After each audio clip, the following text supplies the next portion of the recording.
All right, first and foremost, I think a huge hats off and thank you to the university and the Yum Center for, making it happen to have the first and second rounds here. It's just a huge commitment to the sport of volleyball, and this has been a year that's been so impressive across the country, and of really elevating our sport. And to make this a huge deal was really important to our sport, but more important to our program. So it was really fun to be at the Yum Center and get so many more eyes on us. But that's a huge win, and Western Michigan is a very good team. They've only lost 2 matches this year.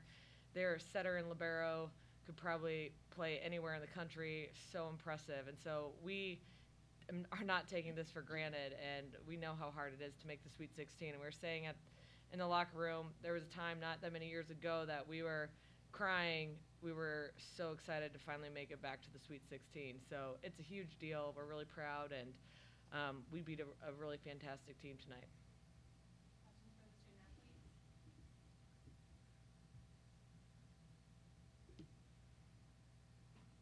Reese, you've been really good spark off the bench as a freshman. Did you just wait for your turn, and how did it feel to be out there and feel like things were clicking for you? Feels great. Yeah. Oh, feels great. Yeah, it just feels great. I don't know what else to say. It's a cool opportunity. Anna, how does it feel to have a game like this after yesterday's performance? You played well offensively and defensively with 2 blocks, 9 digs. So how does it feel? It feels awesome. I mean, just every single game, it's going to be hard at this point, and I think it's been really cool to see everyone step up in those moments and bring each other up when some people aren't playing their best. So I think it's just an overall team effort, and I really felt that today, especially just having so many people make an impact. For all 3 of you, Western Michigan came out of the gates hot, kind of like the match last night. I think all 7 of their aces actually came in that first set. For you guys not to be phased in that, did that just come with being veterans and being here in this moment before? But what's it also like kind of dealing with a team like that is out to get you?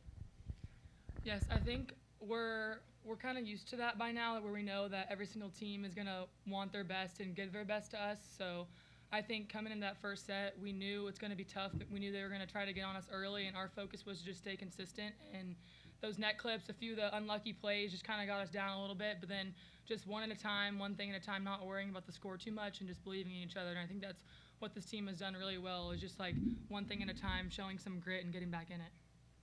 Yeah, no, I would say I agree with Anna. They had a lot of just, lucky net clips, and we just kept our composure there. We stayed calm. We got back to being us. We stayed consistent, and we just trusted each other. I think it was a lot of just trust in what we know how to do. Like, net clips are kind of luck, but we know that we have more than just luck, so we did that. Players, what did it mean to play here in this venue, have the crowd you had here tonight? I mean, it's just incredible. Just to have some games in the Yum Center this year and just continue to have those ones in the tournament.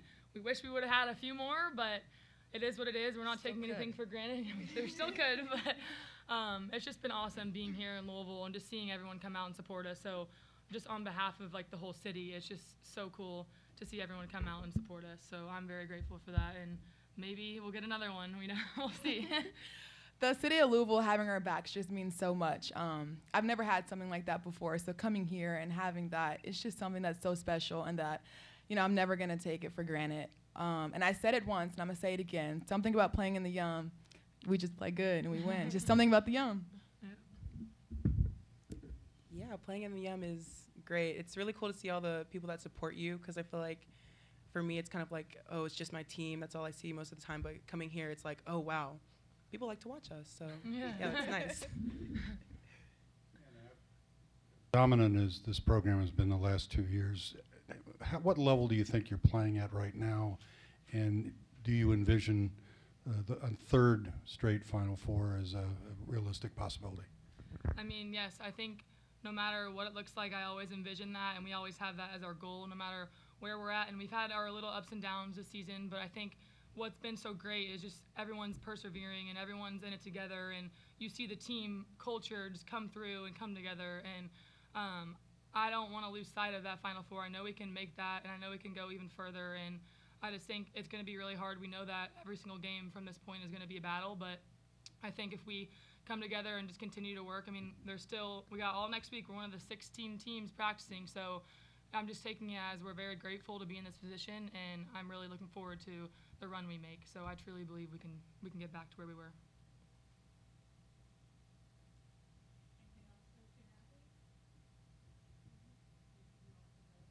Anything else for the student athletes? Thank you. Good job, you. guys.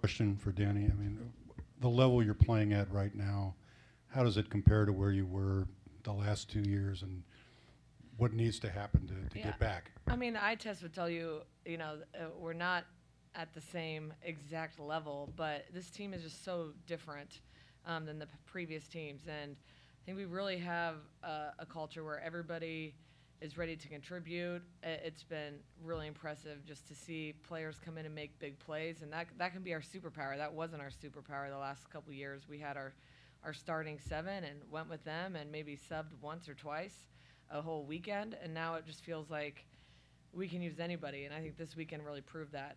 But yeah, I mean, this weekend might not have been our best volleyball, but we've went up against the best teams in the country and beaten them handily or taken them to, all the way to 5. Like Stanford, arguably one of the best teams in the country, and we had them on the ropes here. So we know we can play with anybody. It's just putting it all together at the same time. Last night you mentioned in the 4 years Anna's been here, you've never seen her play bad back-to-back games. So what was it like just to see not only Anna but the whole team kind of bounce back after what maybe wasn't your strongest performance last night? Yeah, I thought it was great. One of our goals was to be really balanced tonight and, make sure we weren't relying on just 1 or 2 players, and you see that in the stats. The stat line is really impressive tonight. And so, Anna's a rock. She studies our team, and when she's not maybe attacking well, she's doing things that aren't on the stat line at an extremely high level. So it's great to see her, finish up this season. And we got to assume that this will be our last game at home, and so it was really awesome for her to, go out this year and know she left her mark.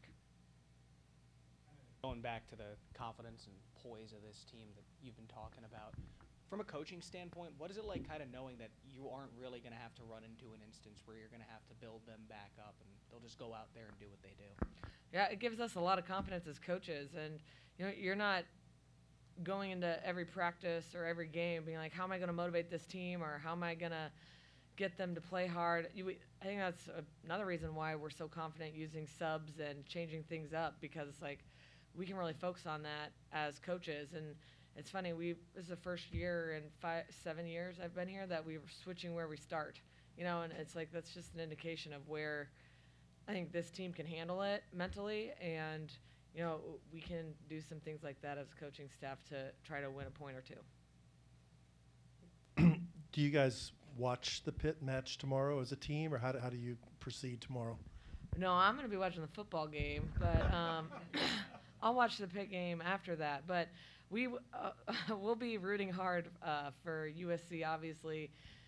Normally we'd be rooting for our own conference, but, obviously if Pitt loses, the regional comes here, so that's huge motivation. But, I do want to see Pitt win. I'd love to, in the back of my head, I'd love to play them again. I want the ACC to continue to grow and be, considered the best conference in college volleyball, and it's on its way. So, in that regard, we need and want to root for Pitt, but it would be really fun to bring the regional back here. Kind of as a follow-up to that, can you give USC any guidance? Are you allowed to consult with them? We actually, not to invoke Jim Harbaugh, but Yeah. I mean, what are the ethics of that? Yeah, we are allowed, and a lot of coaches will do that. I personally would never do that against a conference opponent, even if it would mean getting the regional back. So I would never do that within our own conference. I think the math is right. You've won 11 of your last 13 NCAA tournament games, and just kind of maybe comment on where just the program as a whole, and how this year too may have differed from the last two, and just the difficulty of everybody you're going up against, knowing that. Yeah, like I said earlier, it's reflecting back on, when we beat Western Kentucky to go to the Sweet 16 in 2019. Like, Aiko was in tears. She couldn't believe we made it. And, now it's like an expectation. And so that's a whole different ball game. But it's special to think about all the work that's gone into it, and the manpower behind, the program, not just the players and the coaches involved. So pretty incredible to be sitting here and being like, well, we made another Sweet 16. You guys are expecting that, but pretty special. Have you coached a freshman like Reese before? Like in the first set, she had 2 big kills, and then in the third set, she had a key block that tied the match. So, I mean, Yeah, I think I've coached freshmen that are that clutch. Elena Scott was a starter her freshman year. DeBeer was in and out of the lineup her freshman year, making plays like that. But I don't think I've ever coached, a personality like Reese before, and just somebody that is just a joy to be around and just brings that to the floor. And like I said last night, it was, you need that spark, and it just makes the game fun, and the team feeds off that. So, we're hoping she has a very, long, successful career here, and this is just the beginning.